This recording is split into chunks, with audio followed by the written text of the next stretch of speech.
Mental Health Awareness Day at the Minnesota State Fair encourages thousands of adults and children in discussions, activities, therapies, and entertainment, fostering dialogue about mental health.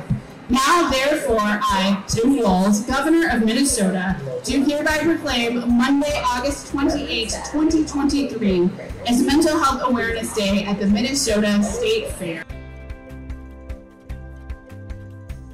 So we have the housing first model. We really work on how do we get people into housing and then provide services. So our new model is you don't have to get services from Touchstone Mental Health if you move into one of our buildings. So you move in and you don't have to say you have a mental illness, you don't have to say you have get a diagnostic assessment, you don't have to say I'm going to do this or that. So you move in and we show you our value. This is what Touchstone can do for you, and you can choose to work with us, you can choose to work with somebody else.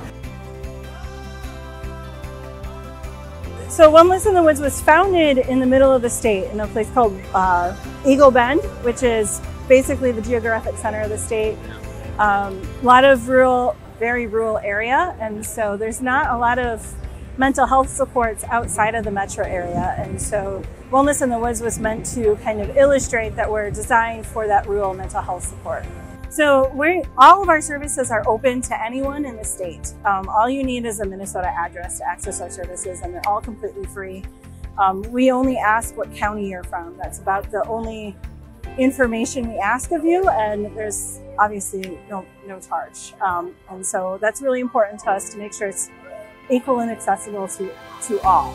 VRP was founded in 2015 by a psychologist, Elaine Wynn. She's out of the Twin Cities, and she is a veteran spouse and really saw the veterans coming back from the Iraqi and Afghan war and saw the need for trauma therapy, specifically effective trauma therapy.